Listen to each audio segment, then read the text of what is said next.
Right. Last night I've been playing Slay the Princess, and that game was awesome. I'm going to play this game.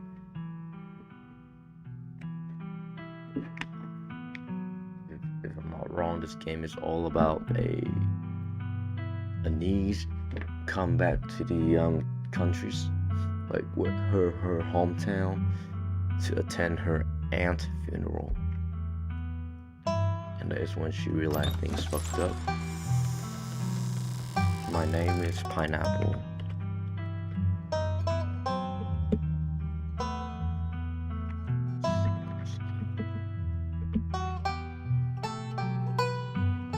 What the fuck? Trade. Talk to animal. To trade. Tough as nail.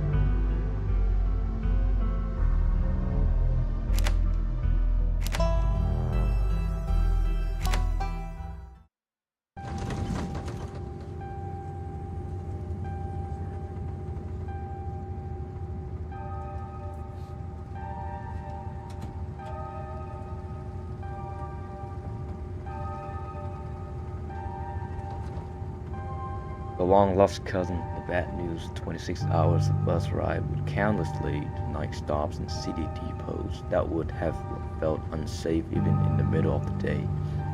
You would normally find yourself traveling like this, but your cousin bought the tickets. The funeral of Prelaine Scarlet, your cousin's mother, and your aunt. Seems like something you shouldn't ignore, even considering your own late mother's rocky relationship with the side of the family. Fortunately, the end of your long journey isn't in sight, and you're almost in Scarlet? Oh yeah, Scarlet Hollow. As I was saying, oh no, he's still here. He's been sitting next to you for the past 5 hours, talking at you without pause. You're not sure. He even stopped when you started to doze off. At first, you thought he'd just been friendly. But that was several hours of one-sided conversation ago. I was in Maryland looking for work, mostly messing around because I was a dumb teen. Me and my buddy were doing all usual prank stuff, pushing joggers into harbor, that sort of thing.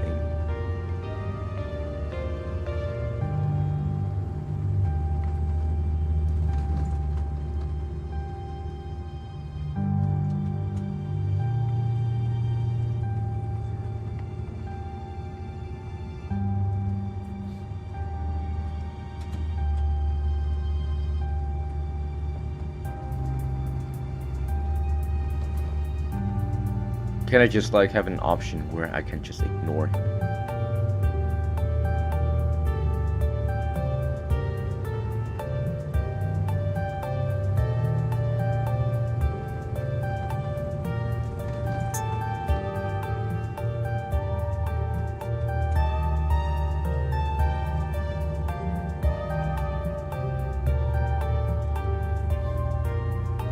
This dumbass.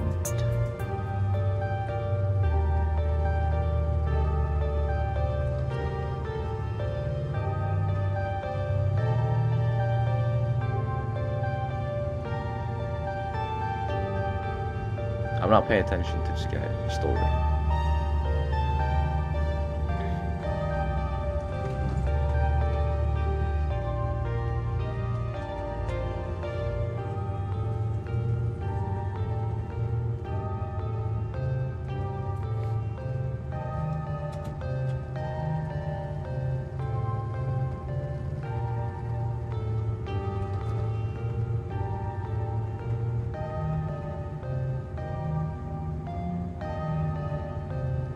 If I have to be honest, that's a yes.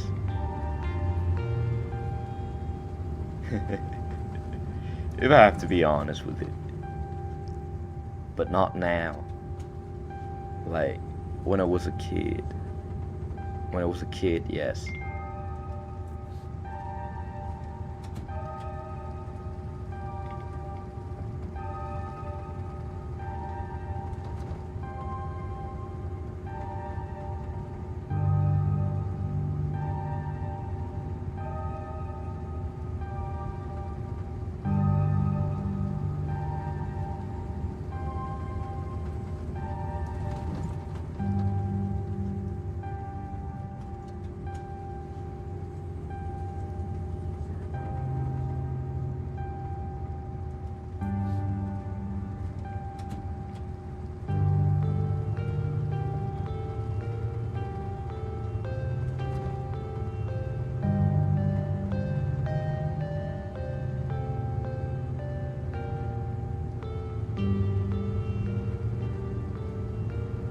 Hey, can I just be rude? Like, tell him to shut the fuck up, like, dude.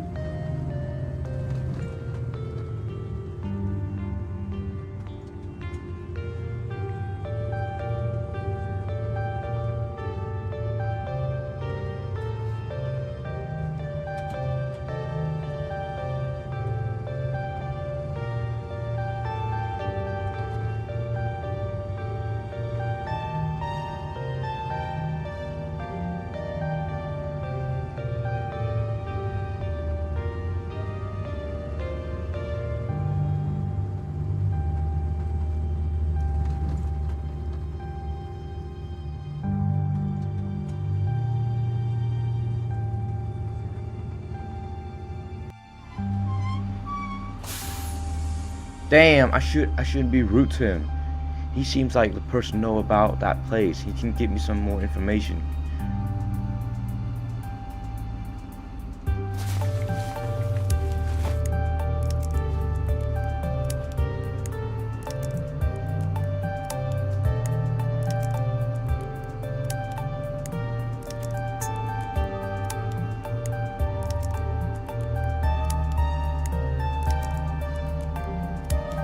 I know, fuck it.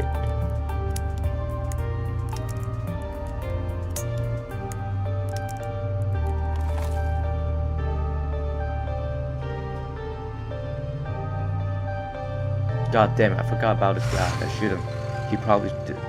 Whatever.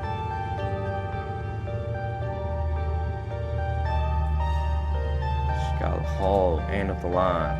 Almost there. Scarlet.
I'm not lying this time, bro.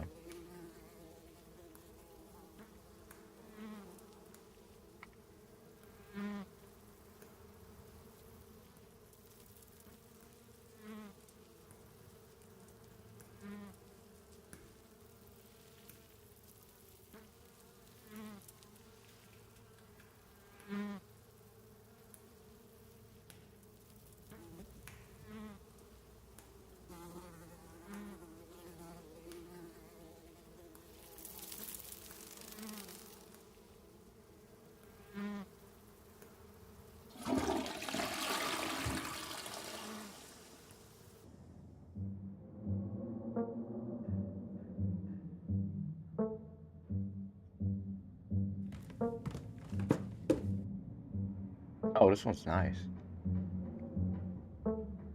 Lin-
and those like people came to the coal mine never come back.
I might pet a cat, dude.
Eat it, hell nah.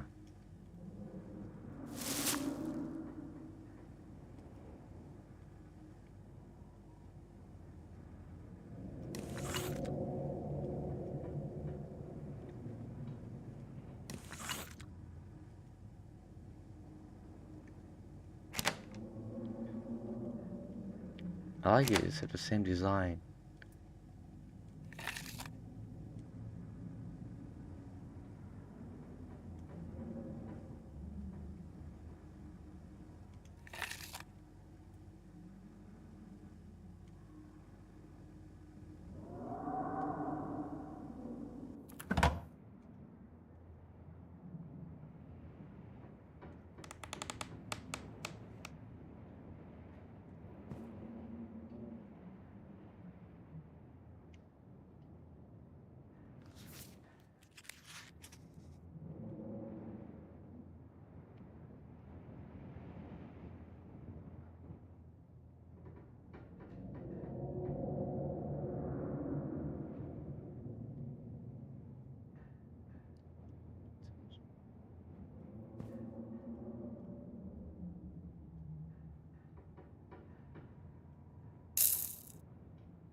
There's probably something about this, but I'm not gonna risk it.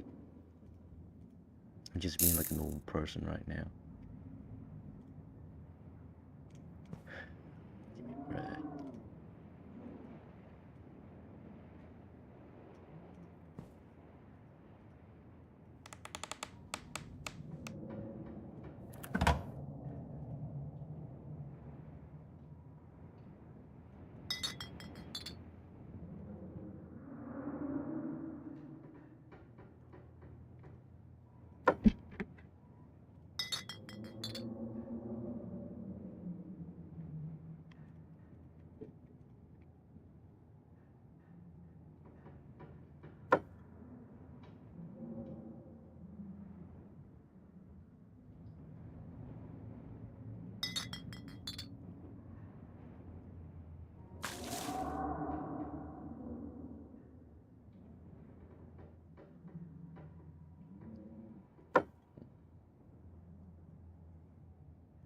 Moth trap, don't touch.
Alexandra Demetrius Johnson III, Demetrius DeMarcus Johnson,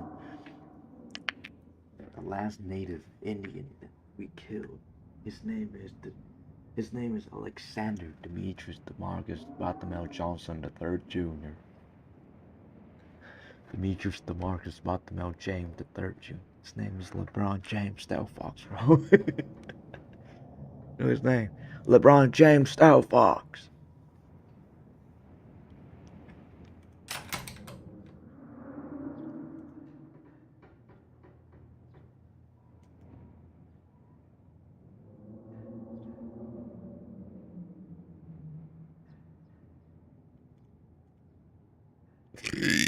Mary Bell Scarlet.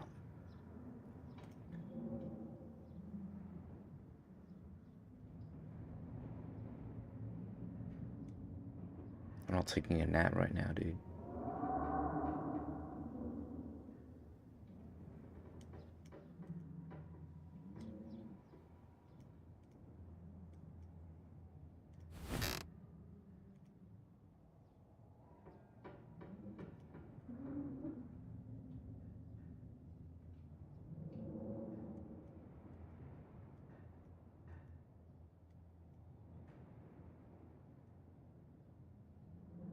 Man, I thought it was gonna be something else. God damn it.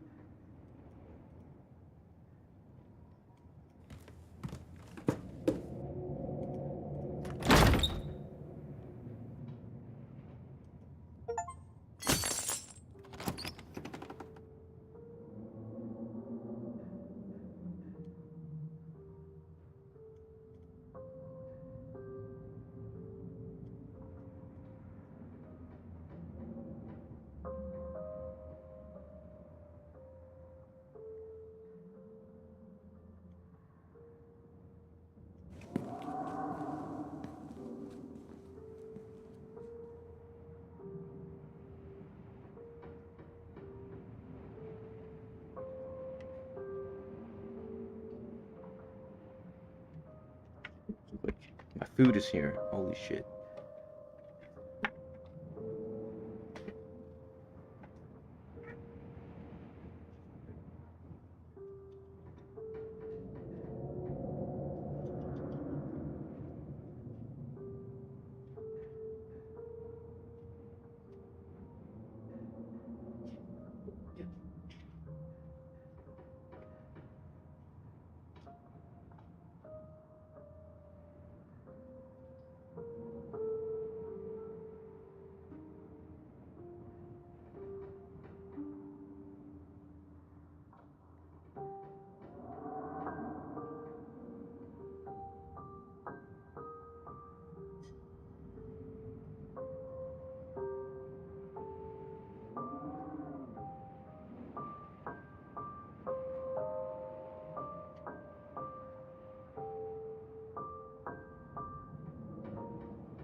I will get some food and I'll be back.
without doing any work themselves.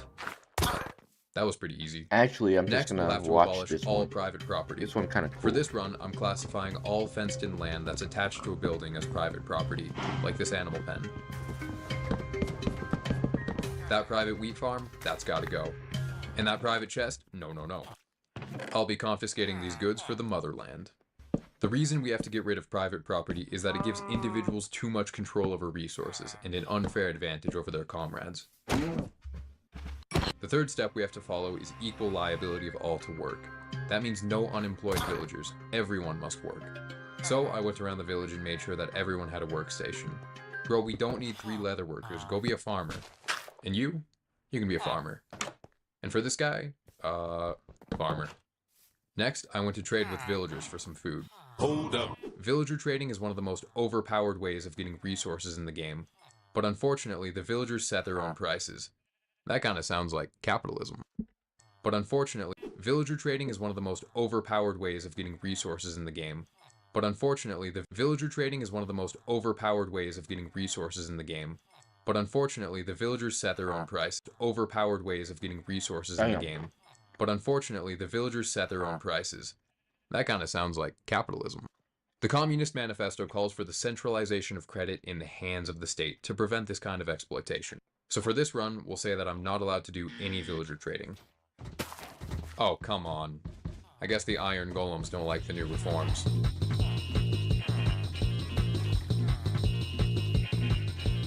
Just kill it.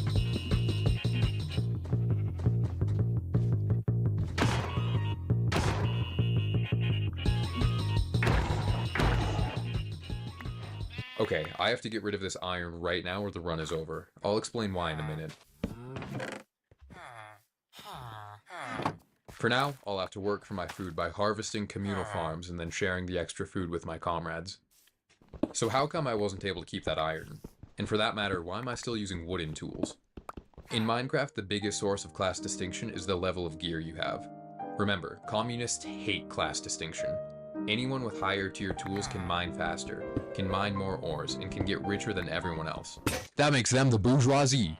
So if no one else can have fancy gear, then I can't either. That's why I spent a stack of cobblestone making stone pickaxes for all my villagers, even though they don't use them.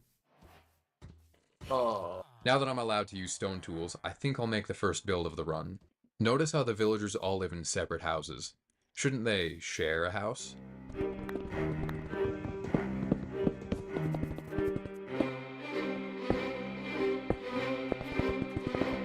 Is he going to build a big ass house? Whatever.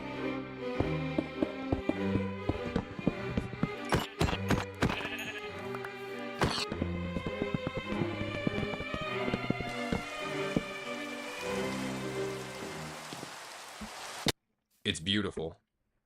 I walked in on my comrades seizing the means of reproduction, but that's okay, because we need to grow our population.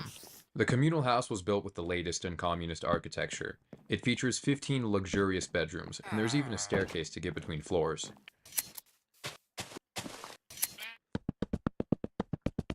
Making it black or what? The village was looking pretty communist at this point, but there was one thing that kept it from being perfect. One blemish on my spotless record. This building. Listen to this quote. Communism is the stage of historical development which makes all existing religions superfluous and brings about their disappearance. Essentially, communists don't like religion. This Minecraft structure is officially called the Temple, and it's inhabited by a cleric. No doubt it's a religious building. There's only one way to fix that, I think.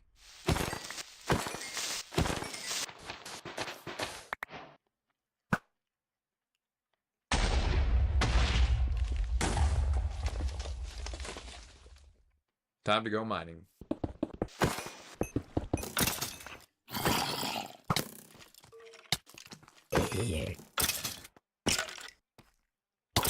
Uh-oh. Now would be a great time to introduce the next rule. Marx and Engels wanted the abolition of all rights of inheritance. But what does that have to do with Minecraft? Well, when you die, you can just come back and pick up your things, essentially inheriting from your past life. But not me. If I die, I have to restart the entire run. Oh no.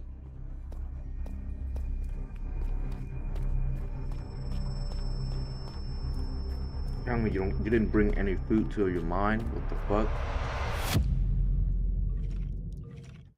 Remember, we can't keep any of this iron yet. We're just collecting it for the commune. In order to level up to iron tools, just like with stone, I'll need to craft a set of pickaxes for the entire village. But that's not all. Iron armor makes the difference between a poor player and a rich player. That's right, to truly level up, I'll have to craft a set of iron armor for all of my villagers. At my current population of 7, that means I'll need 168 iron. Oh boy. I spent the next day building a large collective farm to expand our agricultural output, just like the Communist Manifesto calls for. Uh-oh. It says here that the Communist Manifesto bans child labor. Whoops. At this point I realized I was going to need a lot more iron. Luckily, the next rule from the Communist Manifesto actually helps us. It calls for the extension of factories and instruments of production owned by the state. In short, it was time to industrialize.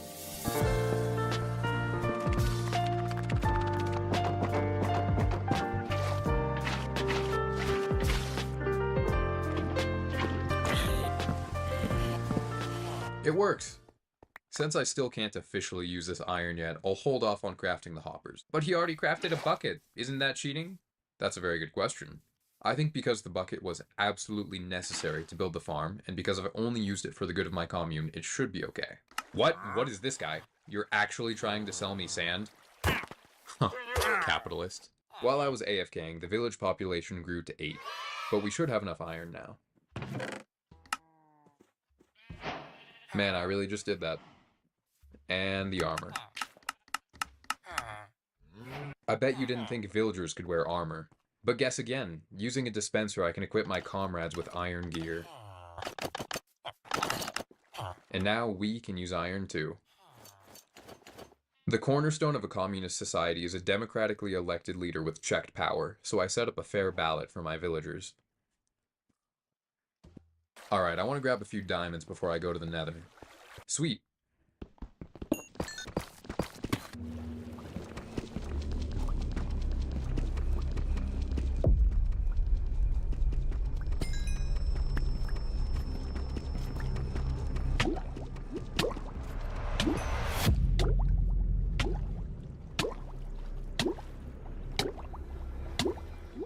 And now I have to do one of the saddest things I've ever done in Minecraft. See, Karl Marx believed in heavy progressive or graduated income tax. That basically means that the richer I become, the more taxes I have to pay. I didn't have to worry about this rule before because I was dirt broke. But now that I've gotten wealthier, I'll have to start paying taxes. For this run, we'll say that at the end of every Minecraft day, I have to give up half of my income. So if I only find 2 diamonds, no big deal. I can just throw one away. But if I get lucky and find 10 diamonds, I have to get rid of 5 of them.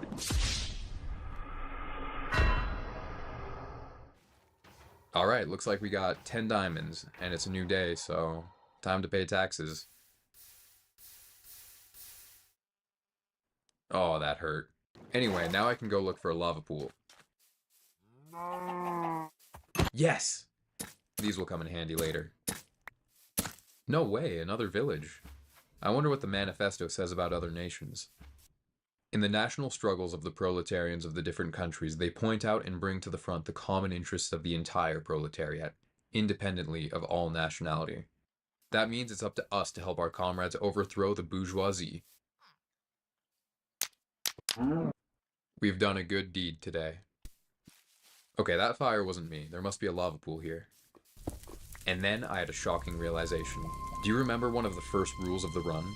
I'll read it again. The immediate aim of the communists is the overthrow of the bourgeois supremacy. In Minecraft, the bourgeoisie is unambiguously me. I control the resources, I decide who gets protection, and I decide how we progress through the game. My villagers have no agency. To them, I'm like a dictator. So, we have a new rule. To progress through the world, I can't act alone. I need the entire group to go with me. I'm going to have to make the nether portal a lot wider for this.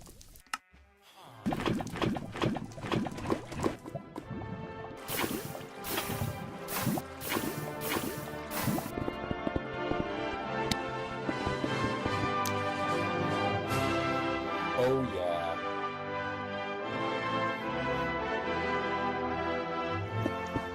Okay, now we need all the villagers to go through before me. Dude, this is actually so annoying.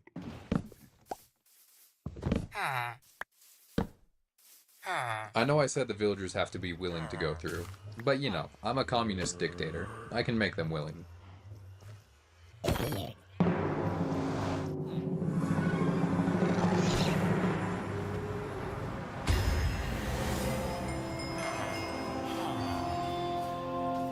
I decided that the best way to keep them with me was to use boats and leads, and we accidentally picked up another comrade. And now we bridge.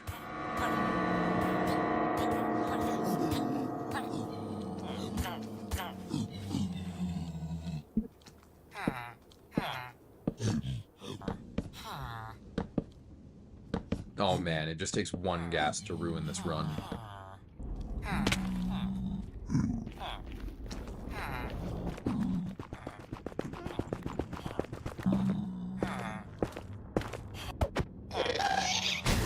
Got him.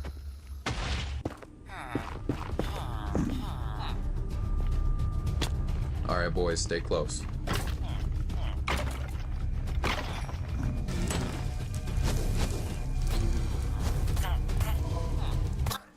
No!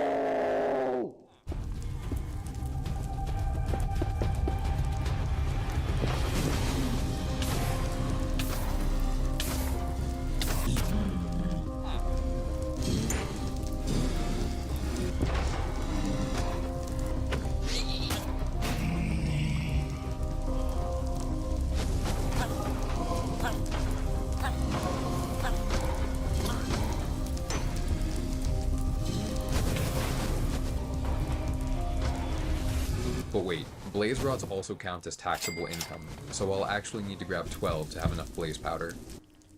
I just realized that when the golems kill blazes, they don't drop any rods. So I was kind of a moron for doing this. Bro, this has got to be the weirdest speedrun ever.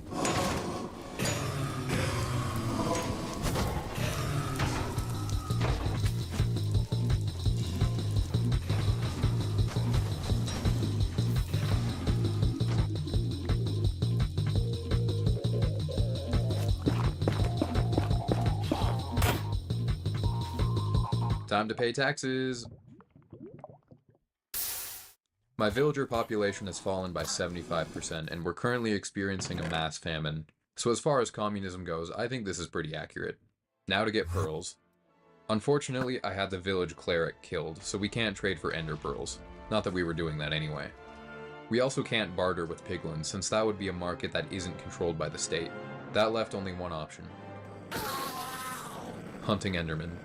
Fortunately, I still had a few golems to spare.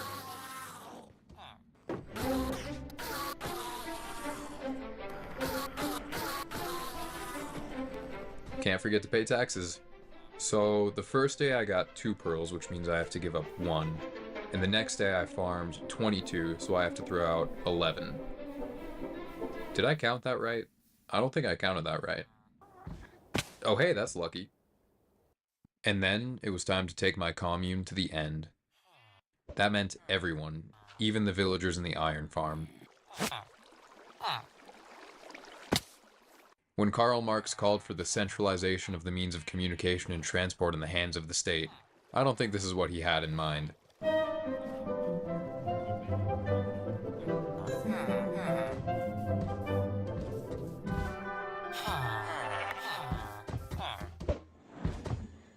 Yes, we're finally here. When I found the portal room, I gave one last motivational speech to rally the troops. Comrades! Karl Marx once said that the proletarians have nothing to lose but their chains. They have a world to win. And we have a game to win. To battle, comrades! Stupid. Oh, whoops. Well, I guess we left some men behind. As I entered the end, I remembered all the building, all the resource gathering, all the sharing we had to do to get this far. All the stupid communist rules I had to follow. Well, here's one more. Just to seal the deal, I can't be the only one to deal damage to the dragon. We have to beat it together.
I almost forgot the last rule. I can't be the only one to deal damage in this fight. But iron golems can't attack the ender dragon, and villagers can't attack at all. I have an idea.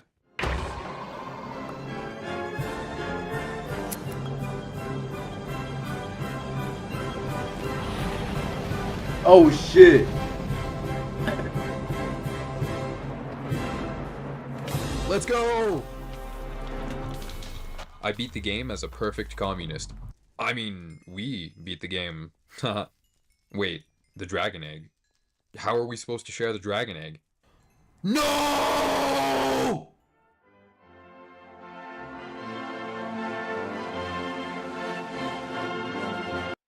This video, 6 of my friends try and hunt me down and stop me from beating Minecraft. If they manage to kill me, they win. If I slay the Ender Dragon, then I win. This is Minecraft Manhunt. Also, only a small percentage of people that watch my videos are actually subscribed, so if you end up enjoying this video, consider subscribing. It's free, you can always change your mind. Enjoy. Not touching you. I'm not touching you, Dream. I'm not touching you. This is all allowed, Dream. We're allowed to click in your direction. Okay, guys, stop. It's an old bit, guys. Can we move on? This feels pretty cramped in here, huh? Oh, he's going. He's going. Oh god. Get up there. Oh, I'm getting close. I hit him. Oh, what? Oh, What is this? Oh my god. No. Oh. It's powdered snow. Stop. We're actually stuck. Break it, break it. Break this. How did he get out of the Nice, snow? Did I boost him out of the snow? Go back. I'm just my wondering, gosh. like, how Get the up there, fuck they George. always George. manage to find Boost, Dream George. and like just He has run, such a right? lead because of that stupid powdered We snow. won't be able to find Go, Just go, run. George of the jungle. George of the jungle. Oh, that's not ideal. Oh, he took fall damage. He took unnecessary fall damage, chat. Wait, what? Puffy got the first kill. You didn't say you that loud. First kill. Thank you. 1 to 0 kill death ratio. Very nice. Wait, Puppy, you're meant to kill Dream, okay? It's Dream. I was trying to boost him. I'm gonna grab food, guys. I'm gonna grab food. Y'all keep chasing, okay? I'm gonna take care of you, boys. I'm gonna take care of you, Oh boys. no. I'm a boy. Enough of this chit chat. Slay him. Oh god. Oh, he's jumping in the water. I'm gonna make a boat. Ugh. He's swimming amongst the fishes. Oh, he's killing fish for food. He's getting food. He's getting food. I low-key want some food too. I'm low. Ooh, give me one. Now you're eating it. Oh, you shameless cat. Of course the cat eats the fish. I'm hungry. He's so hungry, Sound. Don't blame him. Oh god. Yeah, I'm about to run out. Do we not have any food on us? I'm about to run out of like. No, I don't have anything. All right, I can't No. run anymore. I have 6 raw pork chops on my way. Wait, what? There's a wooden mansion. Wait, what? Oh my god!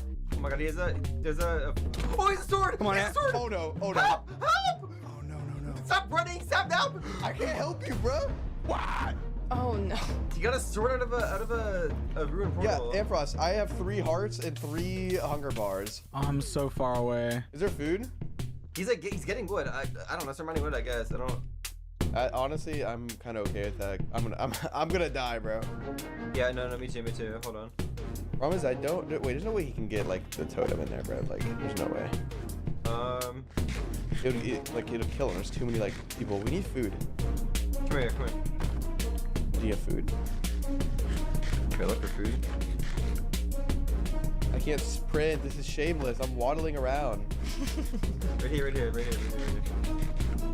Ooh, I see a pig. Oh, wait, I see more sheep over here. Wait. Yeah, kill him. I can look and make a bed for us. Hold on. Okay. That's actually a W. Oh, I see the mansion. I can make a bed. Hold on. I can make a bed. Are you near the mansion? Yes, we're very close to it. I just need a little bit more food so I can regen it. Oh, Sam, I see you. I see And you. wait, you have food, Sam? Yeah. You have smoker or no? It's all raw. The food. No, but we can make some. Just make, or just give me like 2 pieces of raw food. I'm making a smoker. We need to cook some food. Yeah, I'm cooking it right now. Alright, I see him, guys. I'm here. Where are you? Oh, I see you. Here. Stone sword, sapnap. Stone Sword Sapnap. That's his new name. Send you more food. Yeah, it's cooking. I'm cooking it all. I'm getting wood. Sapnap. Should we go? Blocks. Yeah. Should we go? I'm gonna cook this food and then I'll. Today I'm playing as a photographer serial killer that revisits his crime scenes as a Weasel News cameraman. Not only will I be killing players, but I will also be living a double life as this normal guy, developing friendships and my relationship with my girlfriend, and doing my best to hide my dark secrets. This is a 14-hour story here that I have packed into a 1 hour 30-minute video for you guys. So if you enjoy the video, please give it a like, and if you love it, maybe even consider subscribing. Now before we begin, I suggest you grab a snack and enjoy my longest video yet. I kind of want to spend the first bit here like just passively RPing, talking to people, making friends, and then when you get the killing, I think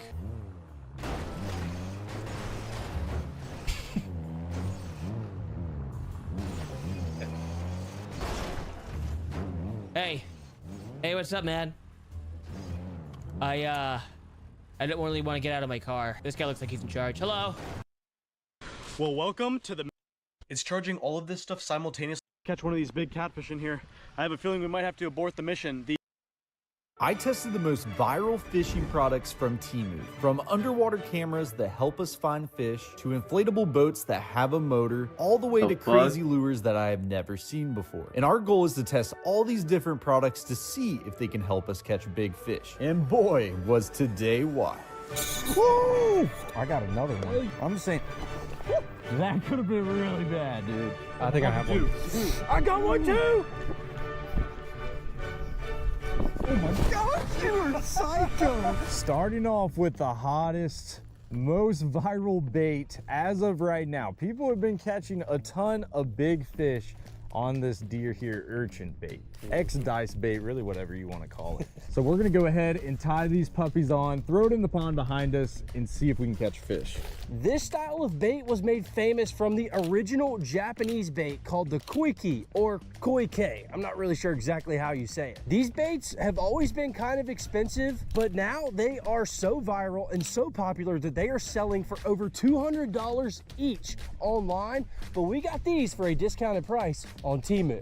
So every time that I've thrown this urchin bait before, I've actually rigged it pretty basic on a drop shot on a spinning rod. Today, we're gonna be trying a total different technique, and I have no idea what that is. So we're gonna let A-Dub show you guys the rig. So there's a couple different ways to rig this up, like Noah said, but I would say probably the most popular way is going to be with a treble hook and a little nail weight. So you're gonna take your nail weight, you're going to push it in there, which it is very hard to do because this is some very stretchy plastic, which is good. Means that it's gonna last for a while. Yeah. Come on, muscle man. Hey, I got in there.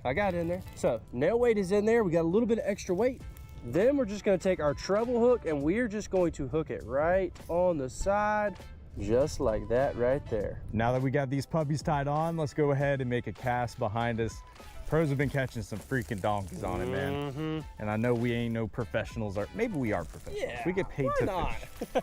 Quote unquote, a professional. Let's give it a cast in the water and see if we can hook us an old monster.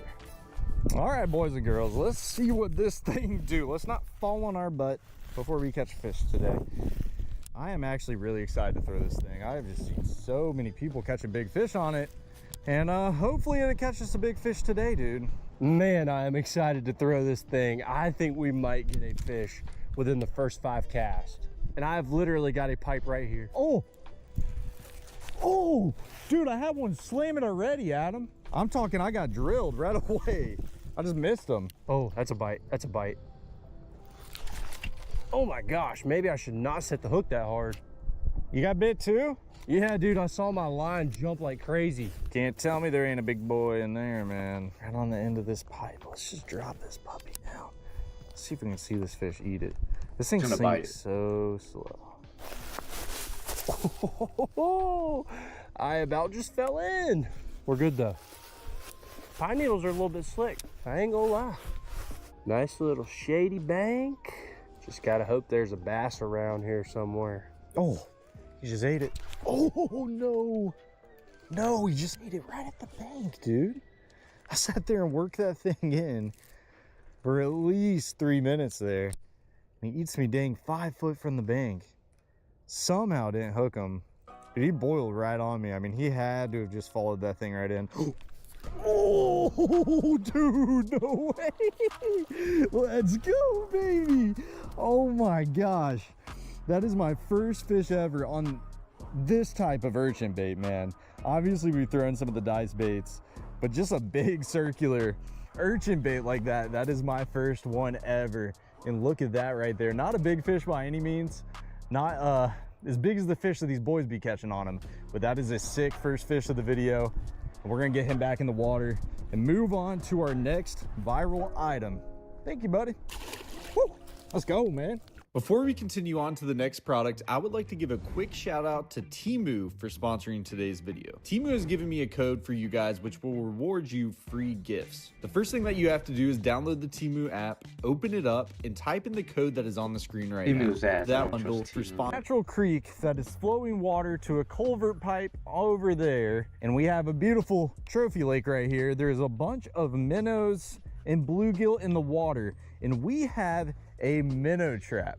I've put out crawfish traps, I've put out crab traps, but I have never put out a minnow trap, so I'm excited about it. The bait of choice is going to be chunk tuna. So we're gonna test this out today and see if we can get some old minnows in here that we can go fishing with later on. All right, I think that just does that.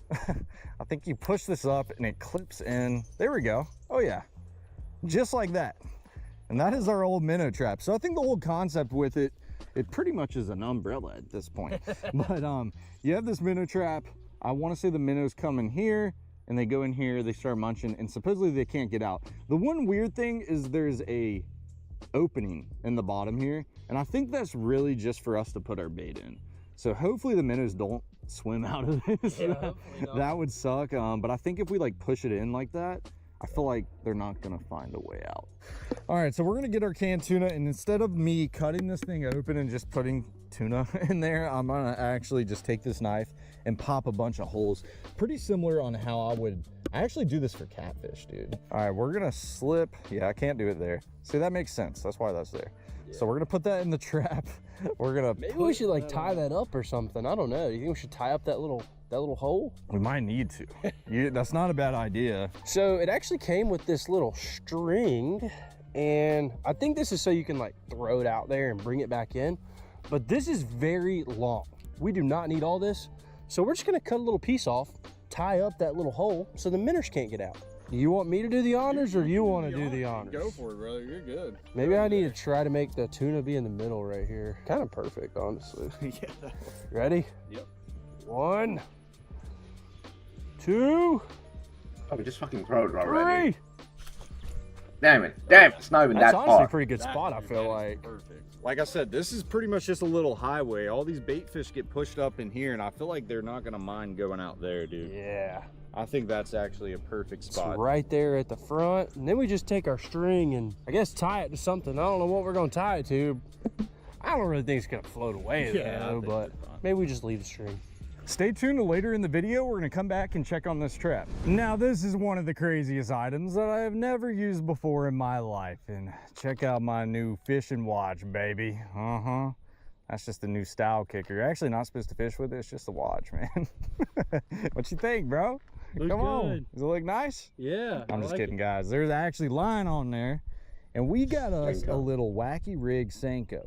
And we are going to try to catch a fish with a watch reel. Never done this before in my life. Comment below if you guys have thrown the old watch reel, which I highly doubt anybody has. But this might just be the first time this has ever been done. And I really don't know what to do. All I do know is that I need to check our drag. It's a little loose. So let's tighten our drag here. Okay. All right. I think we're good, dude. I think that's good enough. All right. So the thing is, before we start casting in the water, maybe we should do a cast test right here, dude. Okay. So the question is, what do I do? By the way, my shoulder is actually hurt, dude. My shoulder has been killing me all day. So, and I gotta fling my arm. So hopefully I don't throw my dang shoulder out. Okay, so, like, all right. This is gonna be so Matter of fact, Adam, how do you envision this? I was kind of thinking like this. You're thinking like that. I think that'll work actually really well. I don't know about the... I was thinking more of like... You know what this reminds me of? It's like, you know when you take the basketball and you're doing the granny thing? That's what this reminds me of. All right, what should we try first? Try the little flip. I have 4 options, okay? Try the little, like just a little... I think you have infinite amount of options. I'm feeling like Spider-Man, boy. Yeah. Hey, hold on. One more time, bro.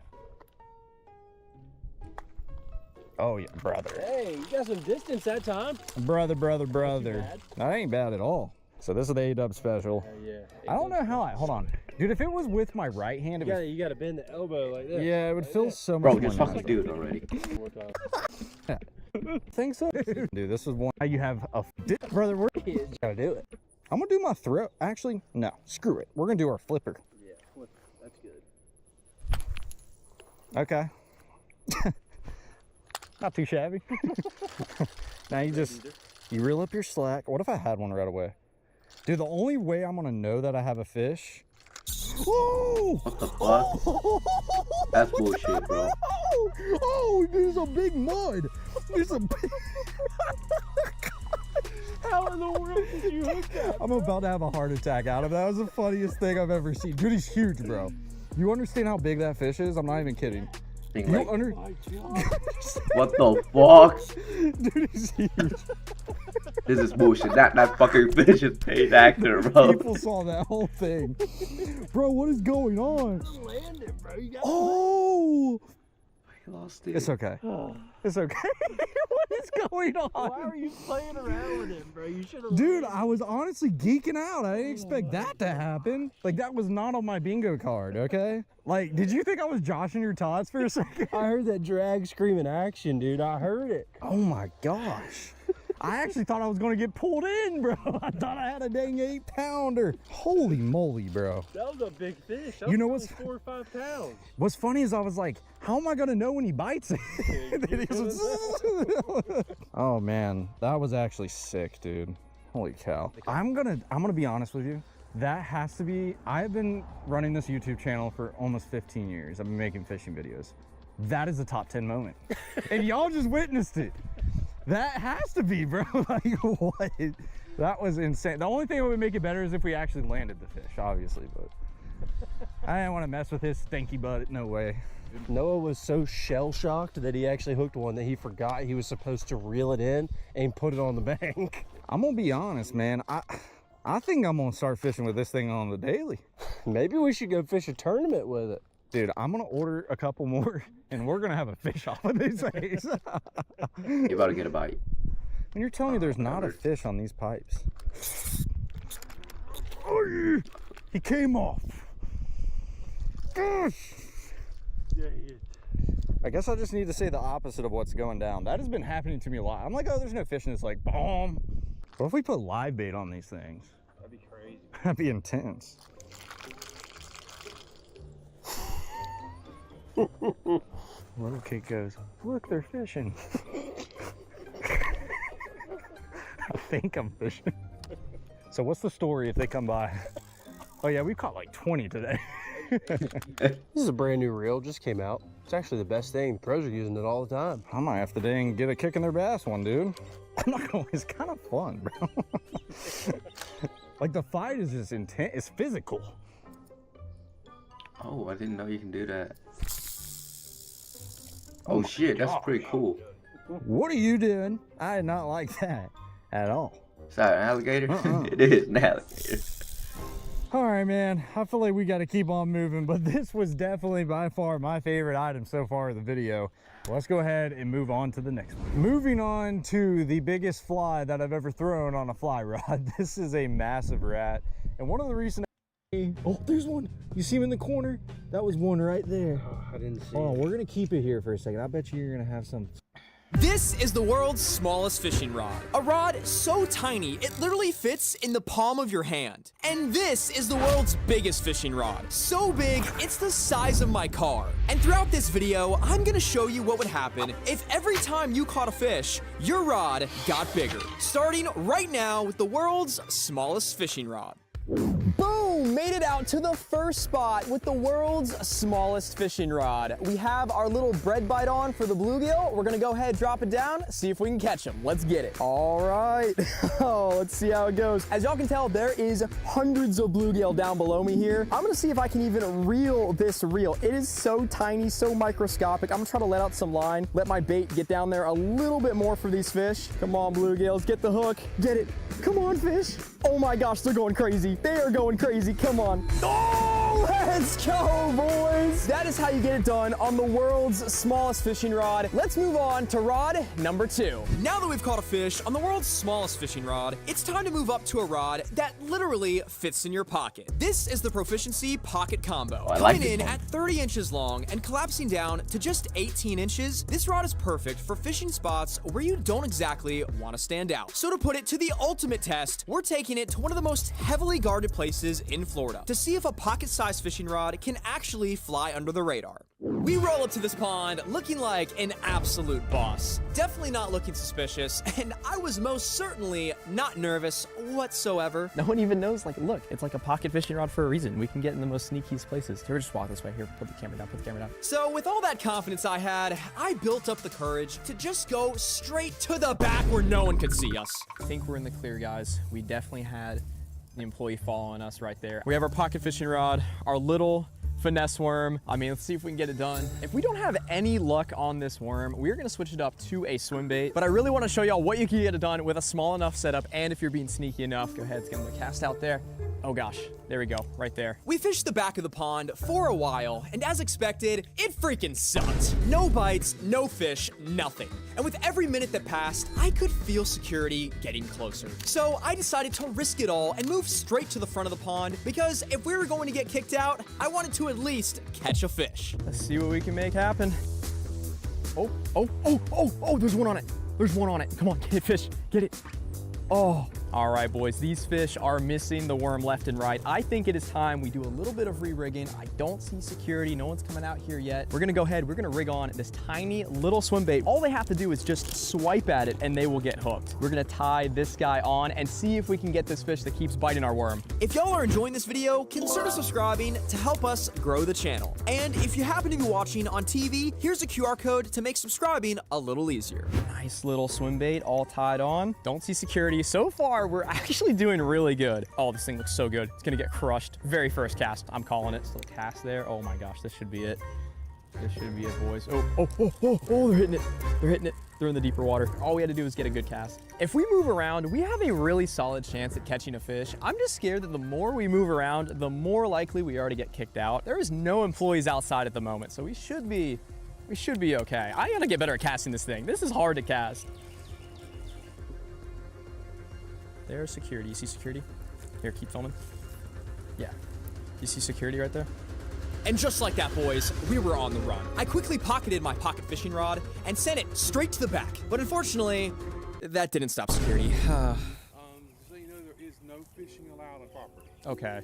Okay? Yes, sir. We'll leave. Sorry about that. It's all right. Even though we got kicked out, the pocket rod still kind of proved its point. This thing is made for maximum sneakiness, and honestly, it worked. With a normal rod, we probably would have been spotted instantly. But with this little pocket setup, we actually got in, made a few casts, and almost pulled off the mission. But almost wasn't good enough. I still needed to catch a fish on it, so we gave it a full send to a completely different pond, one where fishing was actually allowed, and then this happened. Oh, I got one? I got one, boys. I got one, let's go! On the sink, oh my gosh. I did not even know I had him. Stay on, get up here, buddy. He's running, oh, he's fighting on this rod. Oh, let's go. Just like that, boys, that is how you get it done on the pocket fishing rod. Absolutely choked it. With that being said, let's move on to rod number 3. Now that we've completed our stealth mission, it's time to move on to a rod that is perfect for fishing from a small boat. This is the Lew's Mach Light Speed Stick. Coming in at 5 foot 9 inches long, this rod is great for any small bait finesse fishing. And what better place to fish with it than this small, beautiful Clearwater lake? Boom! Made made it out to the next spot with our next rod. We're out here on this super private Clearwater Lake fishing with wild live shiners. There's supposedly really big fish lurking out here, and we got live shiners, baby, so we can catch the biggest fish in this lake. Made it over to the first spot, and we're gonna get our shiner all rigged up. As y'all can see, we're sitting in the middle of this channel. There is bass blowing up, going crazy out here. All right, get our little shiner buddy out. Let's just get the biggest one. Oh my gosh, look at this shiner. We're gonna go ahead and rig him right in the back of the fin here, just like that. A big bass is going to have to get that in order to get a hook. Let's cast it out there. Boom. Oh, I am nervous, boys. Oh, look at him go. Look at him go. The bobber's already flying. A bass is going to absolutely destroy this shiner. We're just gonna let our bobber be out there, chilling, do its thing, and it's all a waiting game right now. While I sit and wait for my shiner to get absolutely smoked by a giant bass, I want to tell you about today's sponsor, Zen Market. Japan has a ton of unique fishing and outdoor gear that can be hard to buy from the US because a lot of websites don't ship internationally, are in Japanese, or require a Japanese address. That's where Zen Market makes it way easier. Zen Market is a proxy shipping service that lets you buy from over 10,000 Japanese online stores. Here's how it works. You can search directly on Zen Market or paste a Japanese store link into their search bar. Zen Market helps buy the item, sends it to their warehouse in Japan, and then ship everything straight to your address. You can also order from multiple stores into one flexible active unit code international. Moving from something. He definitely does not like being in that area. Oh, he's moving a lot. Oh my gosh, he's running. Oh, he's moving quick. Oh, he's trying to get away from something. He's probably trying to get in that grass, I'm not gonna lie. All right, let's see if he's still alive after all that trauma. Oh yeah, we're good, we're good. These shiners are super hardy. They can go through a lot. We're gonna fish this little point at the mouth of this cut right in front of us, and then go from there. As I fished around with my shiners, I couldn't help but keep killing them. And the more I fished, the more they kept dying. And after about 30 minutes, with no luck, I was down to my last few shiners. We only have 2 shiners left. We are gonna rig them up, see if we can get it done. Honestly, let's change it up a little bit. Let's not rig them in the tail, let's rig them in the mouth. Get them right there. There we go. Just like that. Changing up our presentation. Oh yeah, look at that. Buddy's just swimming. He is off to the races. Alrighty, boys. Oh, this is our second to last shot. I just killed him. I just literally whacked him with the camera, and he's dead. He is dead. He's kind of alive. He's kind of alive. All right, let's... there we go. Get out there. Buy them pads.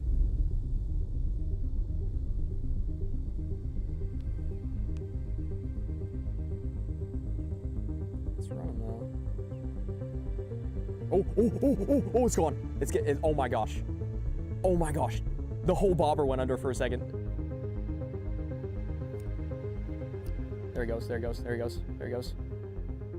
Oh, he hit it. The bass literally ate it, ran off, and then spit it. Our shiner is probably so tore up right now. He has not moved an inch. Oh no. Let's see the damage these bass did. All right, let's see. Oh my gosh, look at those teeth marks. That is crazy. They were absolutely chewing him up. After fishing around with our shiners, throwing in there one more time, we didn't have any luck. We rigged up this fluke, and now we're ready to catch a fish on our 5-foot rod. Let's get it. Finally, boys, this has been such a grind out here. I did not think that fishing with wild shiners was gonna be this hard, but we got a little nice zoom super fluke on our 5-foot rod. This is actually a really nice rod to do this with. Watch this, guys. We're gonna get in this channel where we're fishing with the shiners the whole time, and we're gonna catch one super fast on this fluke. Let me know down in the comments if I was doing anything wrong fishing with the shiners. I don't normally fish with shiners, but I feel like it's pretty simple. You got a hook, you got a bobber, throw it out there, let the shiner wiggle its way around, do its thing, and boom, fish. That's normally what happens when I fish with shiners. But no, the fish did not want a real fish. They want a fake fish for some reason. They want the fake ones. Always get out there. Get out there, little fluky. No, not in the pads. No, not in the pads. Okay, well. Got one, got him. That's a big one. That's a big one, please stay on. That's a good one. That's a good one, guys. Oh, that's a big fish. That's actually a big fish.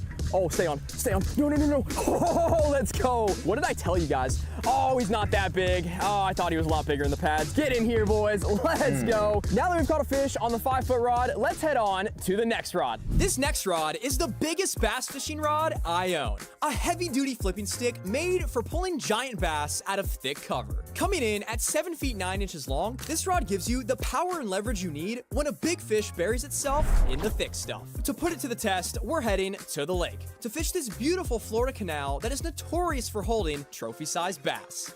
Boom, made it out to the next spot with our next rod. As y'all can see, we are out here on the boat in this beautiful canal, and we're gonna be doing some flipping with my heavy duty flipping stick. Alrighty, boys, let's get this fishing started. Let's put the power poles up. Let's get to moving along this canal. As y'all can see, there is tons of grass, tons of pads. There's a lot of cover for these fish to be under. So we're gonna see if we can pick it apart, catch a big ol' mama on the Cinco. Essentially what I'm doing, boys, is I'm picking apart all this cover. I'm flipping in, we have 65-pound braid, we have our rod, really high gear ratio reel. This is an 8:0 to 1 gear ratio reel. So that means every time I turn the handle, the spool spins around 8 times. So that is gonna be perfect for me to wrench these fish out of this heavy cover. And you really need to give it some force to get a good hook set on these fish.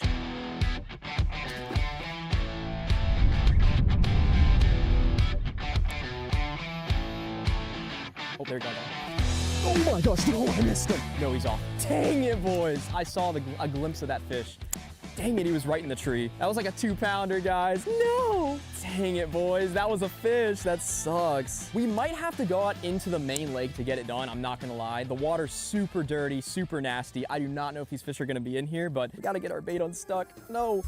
Oh my gosh, guys. Look at that.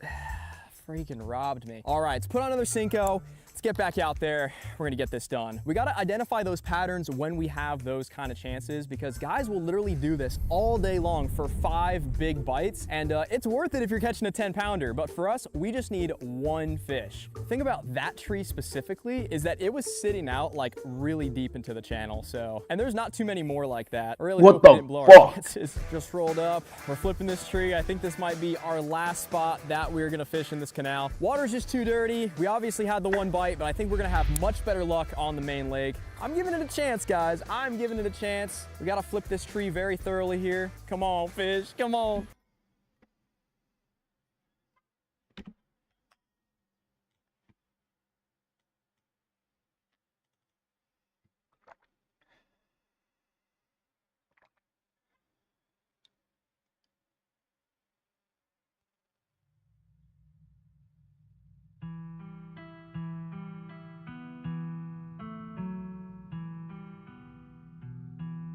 I just finished eating, so I'll keep playing this game.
Mother, she wrote.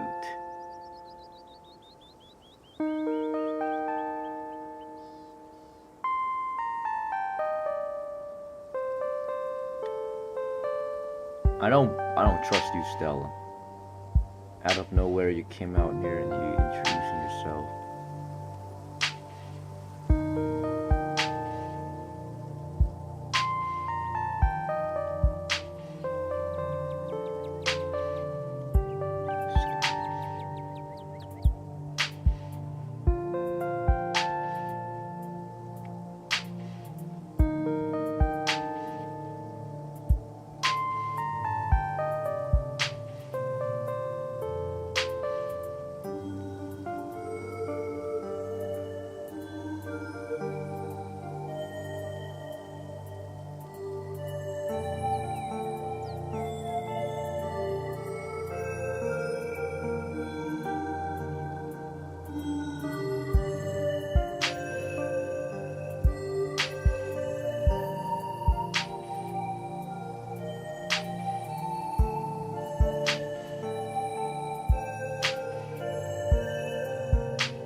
Oh my god, I gotta poop really bad.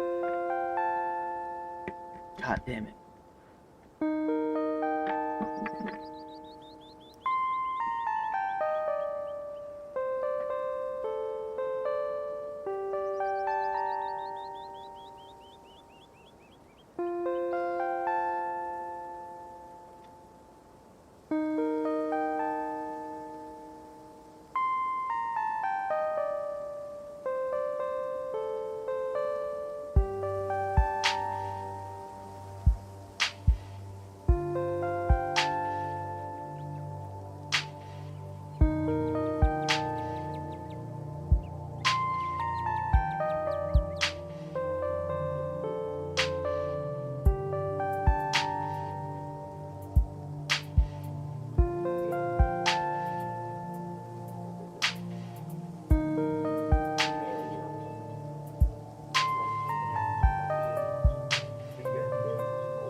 God damn. God, I've been playing this game the whole day. Alright. Fuck. Let's get something to eat, bitch. Let's see what you got.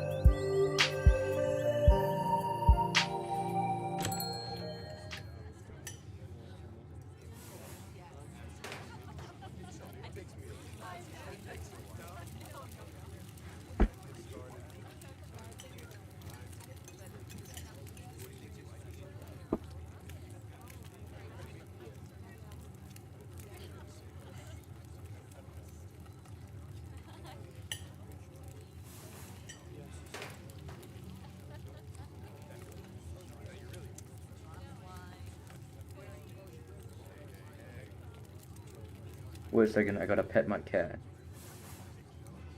He wants some attention right now. Nope.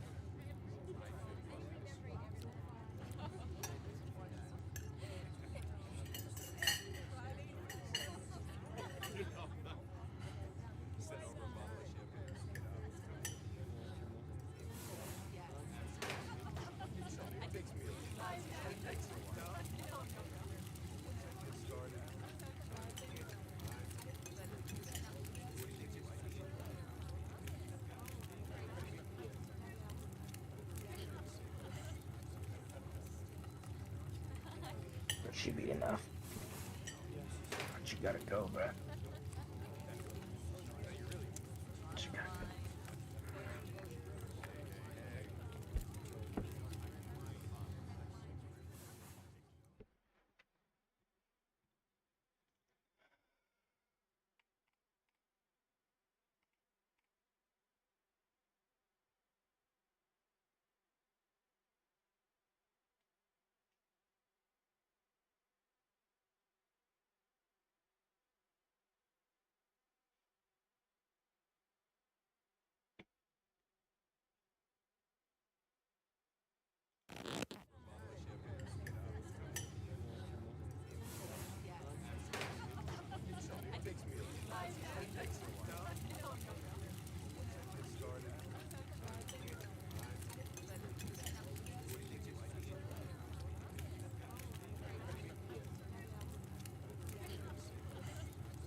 famous.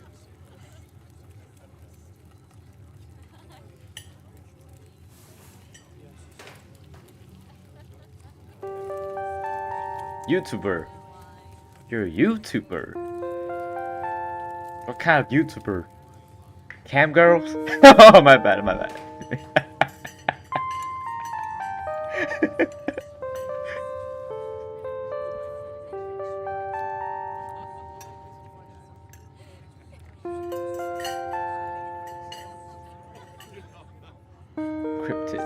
Cryptos?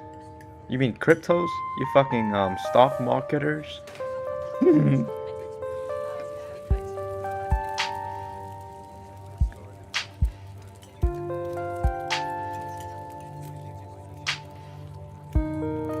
Controversial. Controversial. Controversial.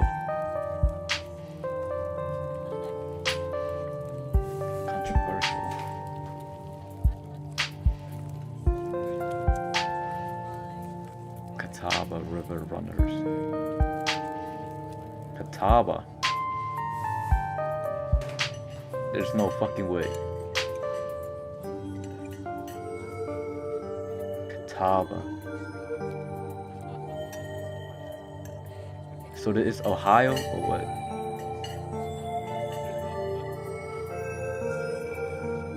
This is scared. This is freaking me out.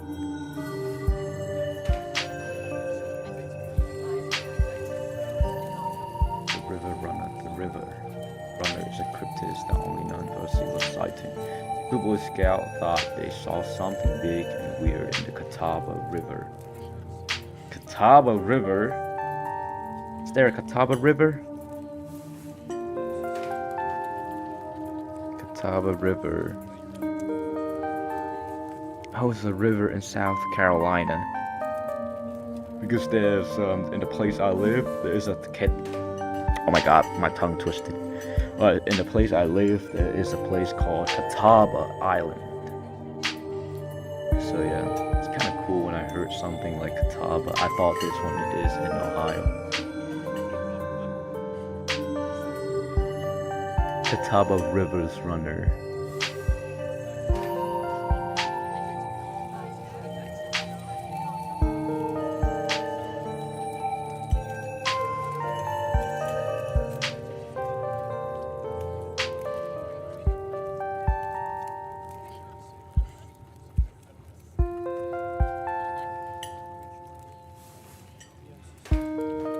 Fucking alligator, bruh.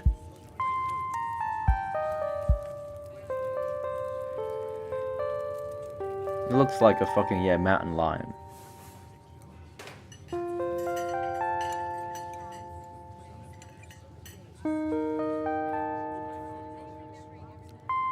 Far east? Fuck you talking about? Appalachian. Appalachian. Fuck, how the fuck you say that shit?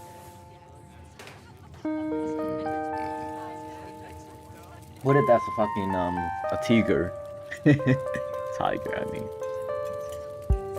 A tiger.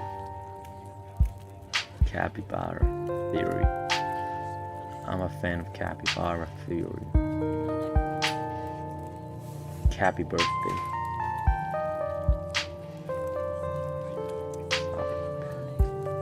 Kind of sewer gator type situation.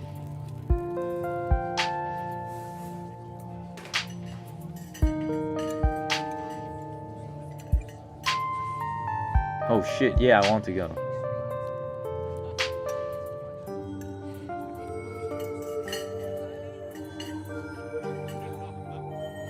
Coast is clear. Skunk ape.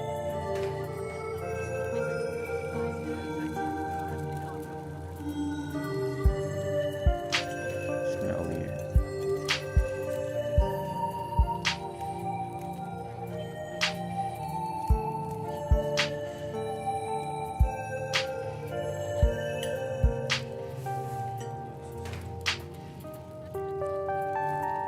Absolutely.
Niggas envy, Blicky got the stiffy, got Blicky, drumming hoes 50, niggas envy, Blicky got the stiffy, niggas envy, Blicky got the stiffy, got Blicky, drumming hoes 50, Pop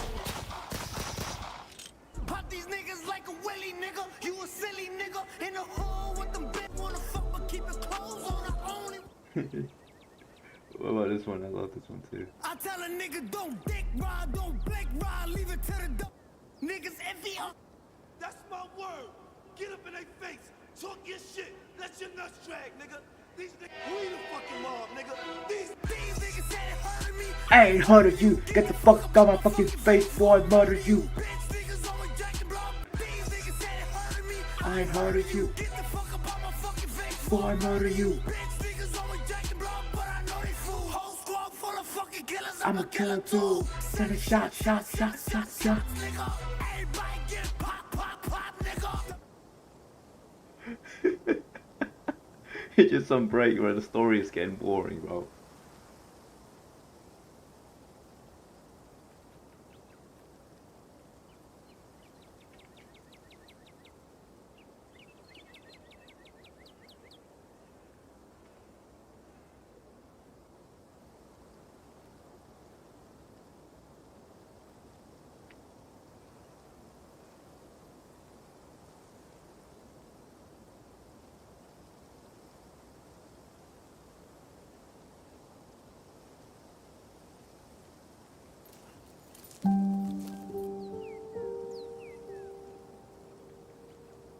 I love this brisk fall's weather. This past summer was the hottest on the record since last year at least. You know how it is these days. Each summer is the hottest yet until the next summer, which always find a way to be so much worse. It's just nice to feel chill in the air and see the leaves change, like normalcy is restored, if only for a moment. Sorry if that is a bit of a bummer. We should talk about something more fun, like skunk apes. Are you really expecting to find anything out here? Do you ever hunt things that aren't cryptids? You know, like ghosts, demons, werewolves, or that sort of thing. Has anything bad ever happened on these hikes? What's the weirdest things you've seen out here other than cryptids?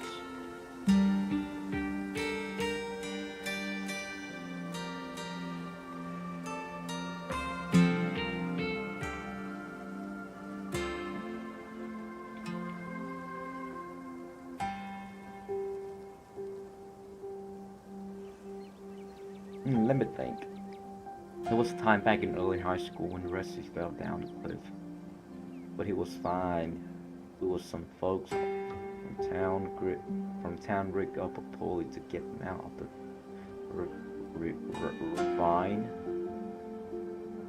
ravine. His leg only took a week or two to heal. And then to death.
pegged. The fuck you mean? What the fuck you mean you had me pegged?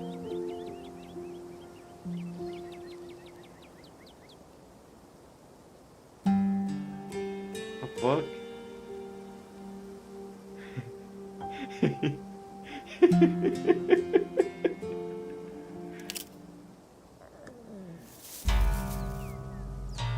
Correction, you old mother.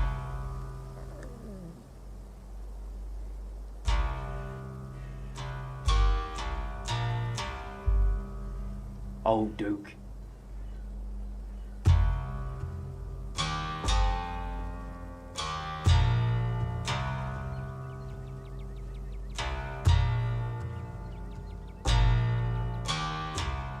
Welcome to love. My condolences, I'll keep you in my prayers.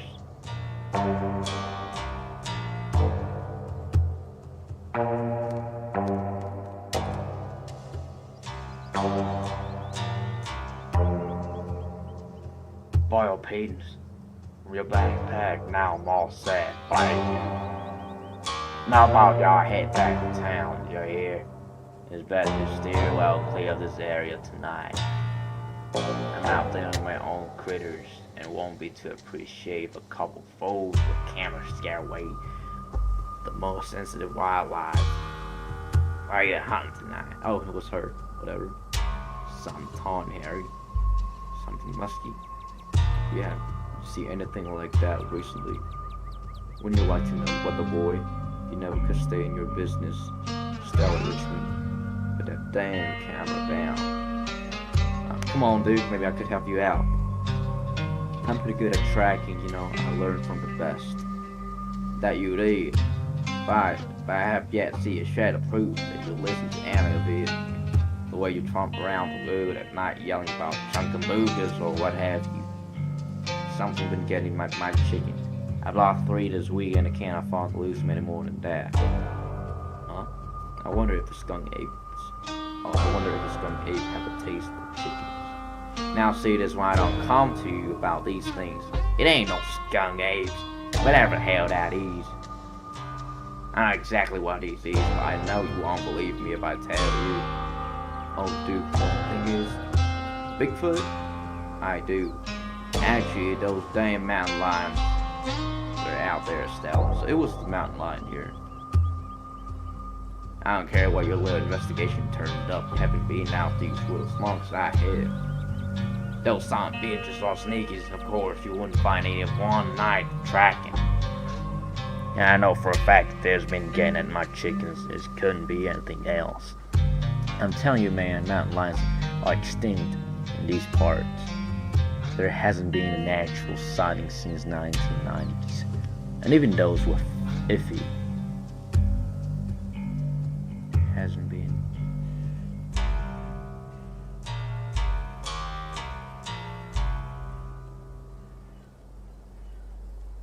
I just haven't been. I haven't seen. I haven't seen.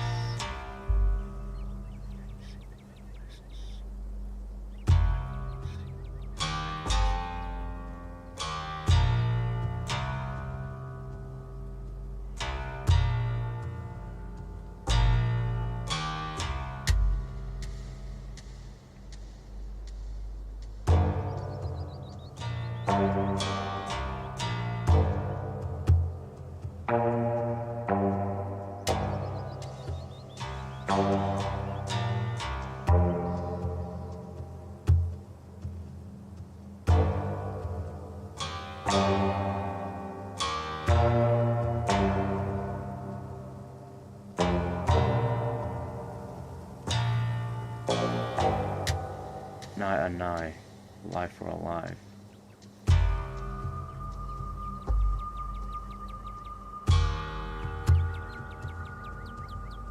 Tranquilizer.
focus.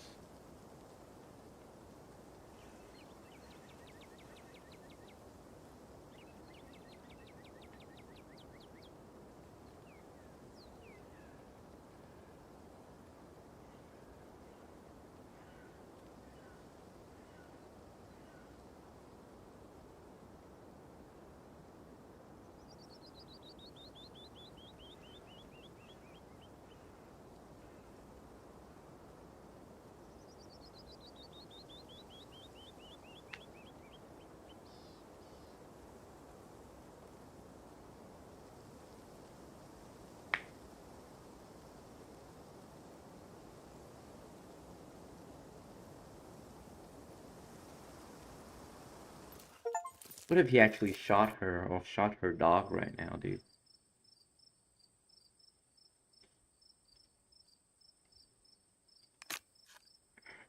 God damn. It's nightfall. My new assistant, the mysterious pineapple. Gotta find ourselves on a high hill in the Blue Ridge Mountains, where we'll begin our hunt for the elusive yet pungent skunk apes. Though mostly encountered in Florida, this positive relative of Bigfoot has been spotted all along the southeastern edge of the United States, including right in this very county. Fuck yeah. Here's hoping we get a glimpse tonight. We'll check back once we're on the trail. Until then, stay searching, Stellars. I can take the camera off your hand for now. We'll better start tracking scenes. Holy shit, scenes. Once the sun sets all the way.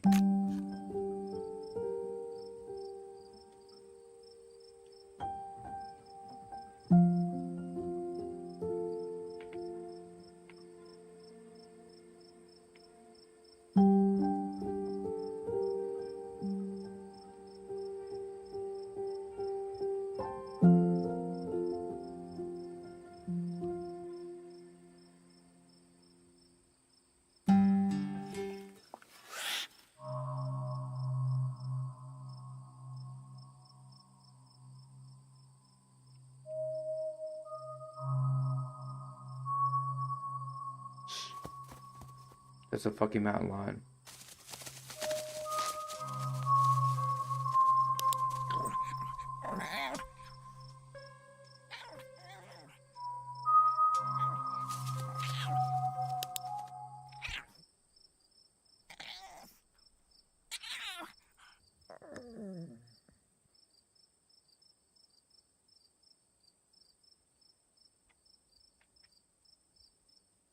My cat is so cute, oh my god.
Rooms.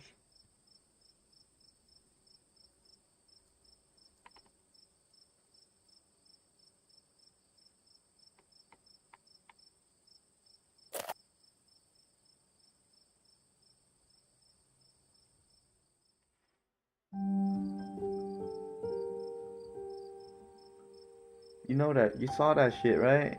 I'm just scratching my fucking ears and I look up and I saw this fucking piece of shit right there.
Yeah, I'm talking about that. That's my cat.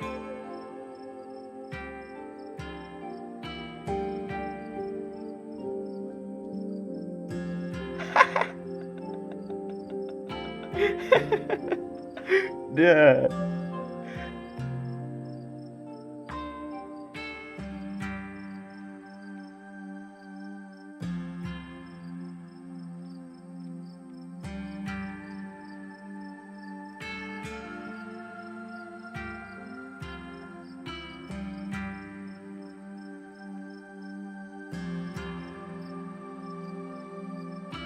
What is servant industry?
traumatized.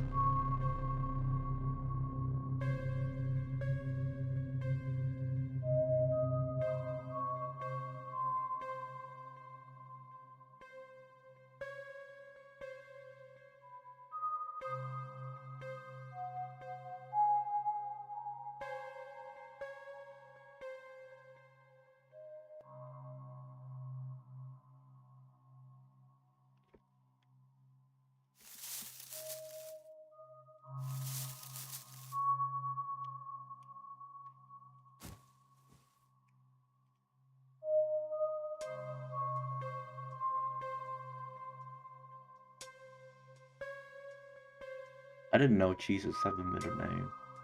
Holy Christ, I guess.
Oh, this is weird now.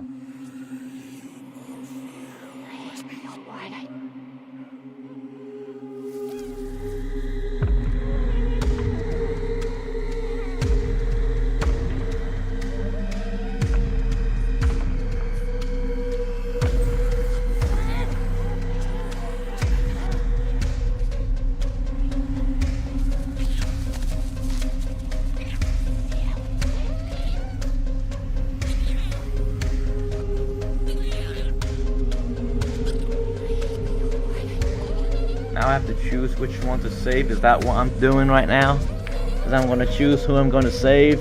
God damn it. Holy fuck, this is not The Walking Dead.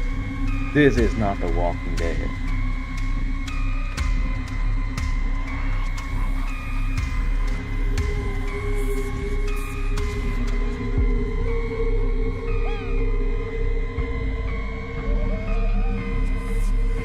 It's just a damn dog. It's her fault to bring a fucking like artificial dogs in here. And this guy is a fucking human being.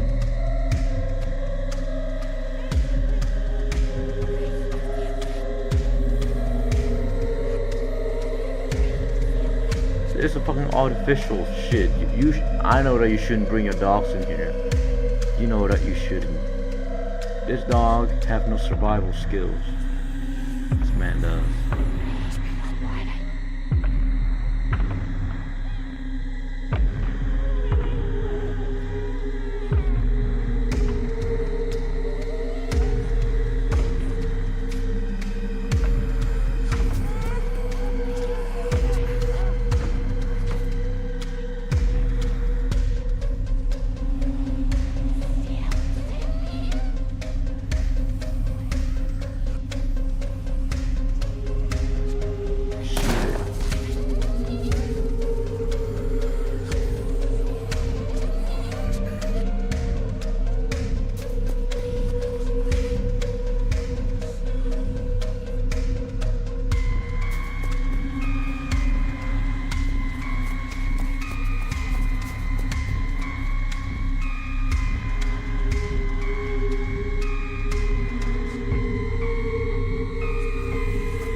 bitch ass boy.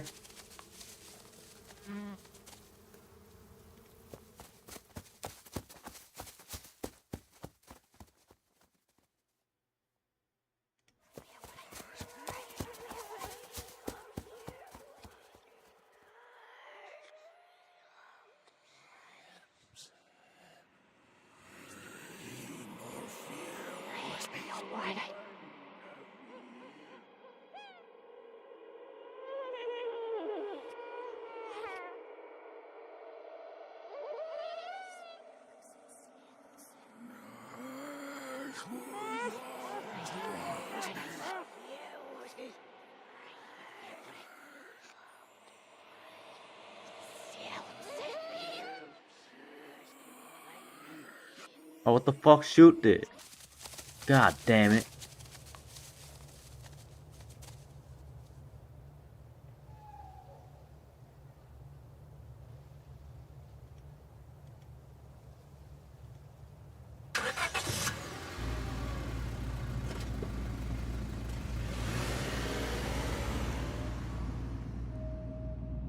What about the dog?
Around this June or July, you know, 6, 7.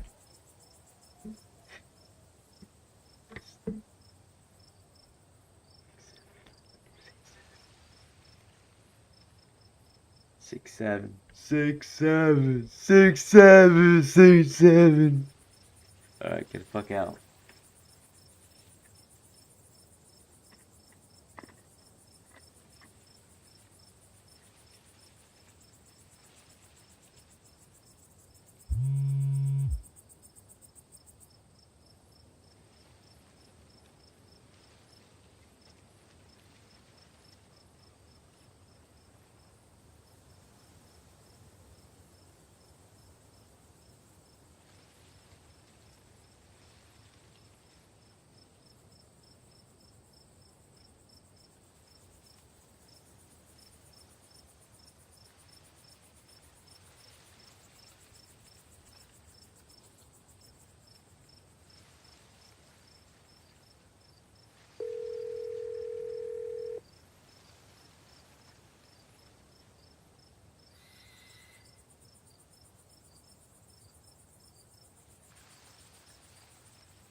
The fuck, bitch?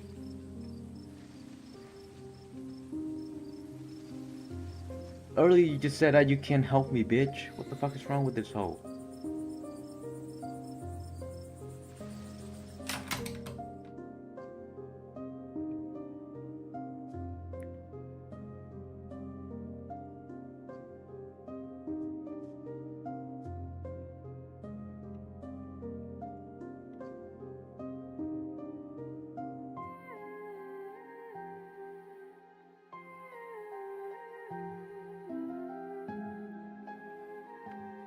Brad, he would never try to convince his kid to believe in his story.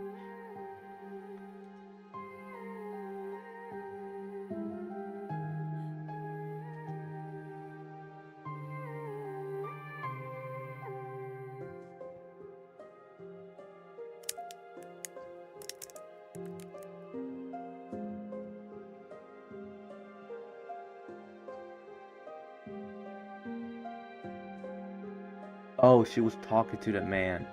But how the fuck that man know my name?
What is wrong with the sounds, bro?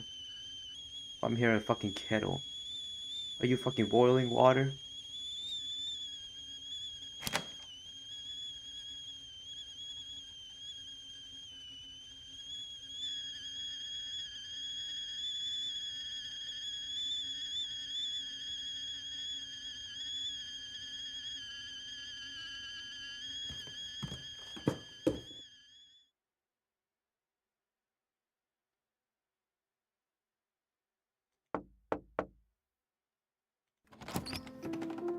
How the fuck does that pop?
Ditchling.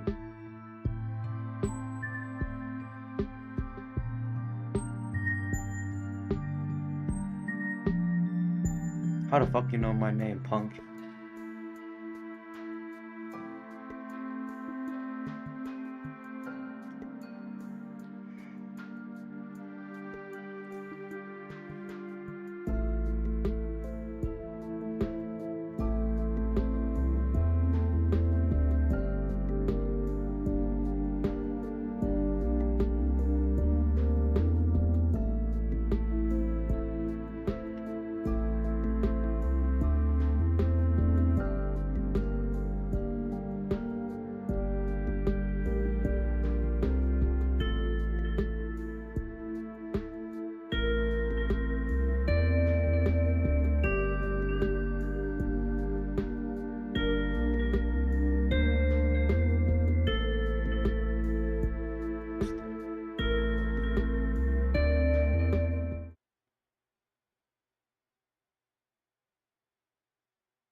Bitch!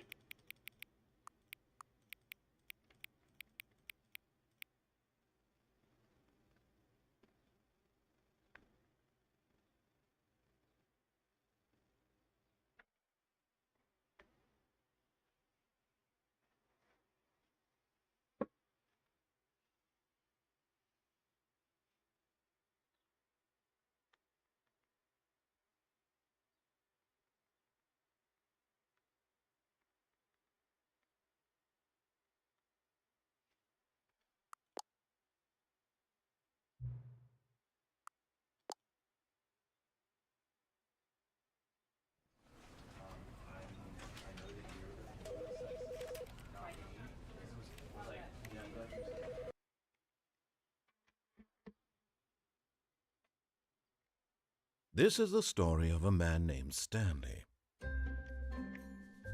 Stanley worked for a company in a big building where he was employee number 427. Oh, did I just skip it?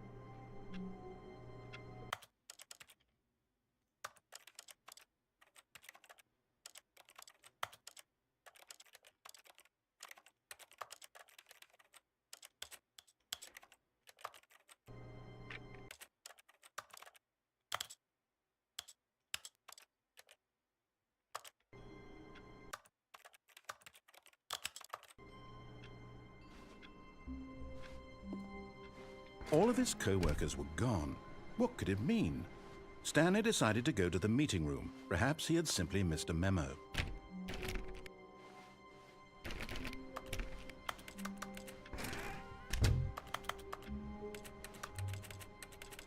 Everything sounds...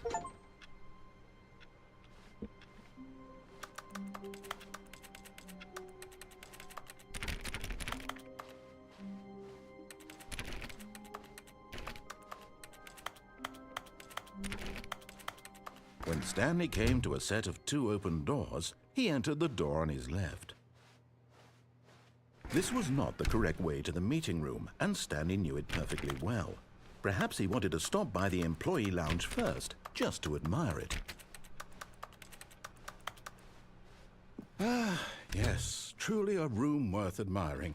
It had really been worth the detour after all, just to spend a few moments here in this immaculate, beautifully constructed room. Stanley simply stood here, drinking it all in. But eager to get back to business, Stanley took the first open door on his left. Stanley was so bad at following directions, it's incredible he wasn't fired years ago.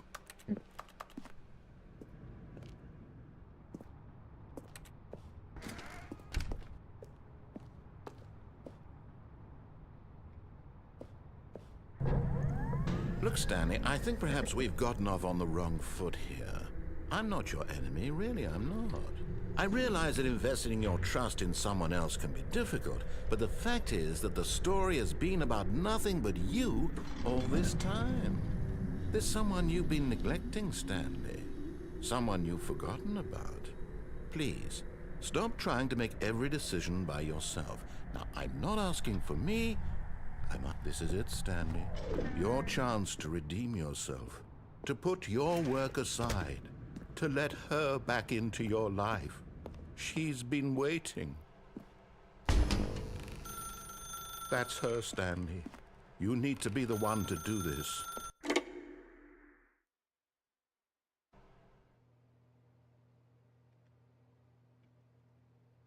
Oh, Stanley, is that you? Hold on, sweetie. Sorry to keep you waiting. I'm just pulling the bread out of the oven. All right. Okay, there we go. All right, now, I want you to come in and tell me all about your day. Gotcha! Oh, come on. Did you actually think you had a loving wife who'd want to commit their life to you? I'm trying to make a point here, Stanley. I'm trying to get you to see something. Come inside. Let me show you what's really going on here. This is a very sad story about the death of a man named Stanley.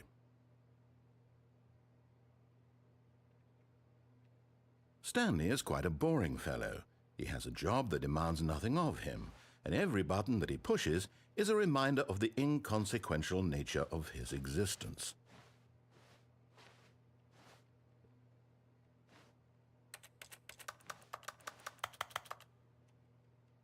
Look at him there, pushing buttons, doing exactly what he's told to do. Now he's pushing a button. Now he's eating lunch. Now he's going home. Now he's coming back to work. One might even feel sorry for him, except that he's chosen this life. But in his mind, in his mind he can go on fantastic adventures. From behind his desk, Stanley dreamed of wild expeditions into the unknown, fantastic discoveries of new lands. It was wonderful, and each day that he returned to work was a reminder that none of it would ever happen to him. And so he began to fantasize about his own job. First, he imagined that one day while at work, he stepped up from his desk to realize that all of his co-workers, his boss, everyone in the building had suddenly vanished off the face of the earth. The thought excited him terribly. So he went further. Do hurry up, He bruh. imagined that he came to 2 open doors and that he could go through either. At last, choice. It barely even mattered what lay behind each door. The mere thought that his decisions would mean something was almost too wonderful to behold. As he wandered through this fantasy world, he began to fill it with many possible paths and destinations. Down one path lay an enormous round room with monitors and mind controls. And down another was a yellow line that weaved in many directions. And down another was a game with a baby. And he called it the Stanley Parable. It was such a wonderful fantasy, and so in his head he relived it again, and then again, and again, over and over, wishing beyond hope that it would never end. Alright, it's getting boring. I'm gonna refund this game right there's now, an dude. answer down some new path. It's taking forever. Mustn't there be? Perhaps if he played just one more time. But there is no answer. How could there possibly be? In reality, all he's doing is pushing the same buttons he always has. Nothing has changed. It's getting bored the right longer he now. spends here, the more invested he gets, the more he forgets which life is the real one. And I'm trying to tell him this, that in this world he can never be anything but an observer, that as long as he remains here, he's slowly killing himself. But he won't listen to me. He won't stop. Here, watch this. Stanley, the next time the screen asks you to push a button, do not do it.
You see?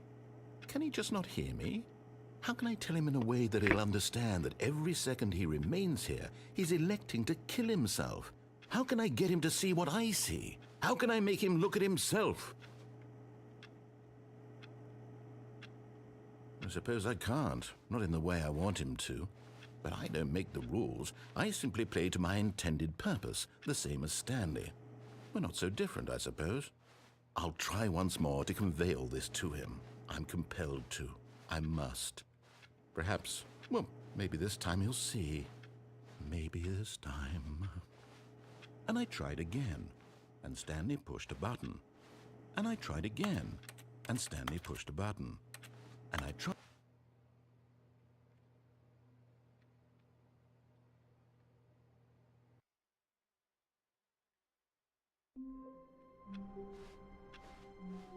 All of his co-workers were gone. What could it mean? Stanley decided to go to the meeting room. Perhaps he had simply missed a memo.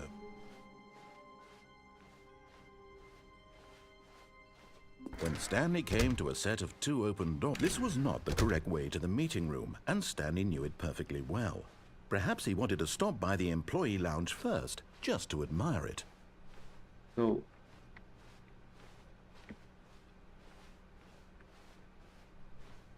wow, yes, this room. But eager to get back to business, Stanley took the first open door on his left. And so he detoured through the maintenance section, walked straight ahead to the opposite door, and got back on track. Yet there was not a single person here either. Feeling a wave of disbelief, Stanley decided to go up to his boss's office, hoping he might find an aunt. Coming to a staircase, Stanley walked upstairs to his boss's office.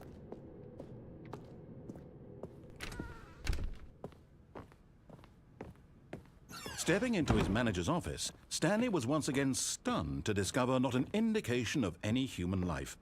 Shocked, unraveled, Stanley wondered in disbelief who orchestrated this, what dark secret was being held from him. What he could not have known was that the keypad behind the boss's desk guarded the terrible truth that his boss had been keeping from him. And so the boss had assigned it an extra secret PIN number, 2845. But of course, Stanley couldn't possibly. Yet incredibly, by simply pushing random buttons on the keypad, Stanley happened to input the correct code by sheer luck. Amazing. He stepped into the newly opened passageway.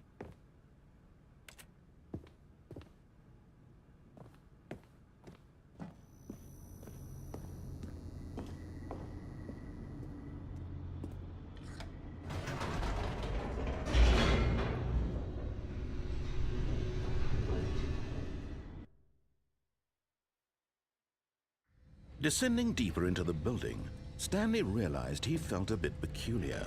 It was a stirring of emotion in his chest, as though he felt more free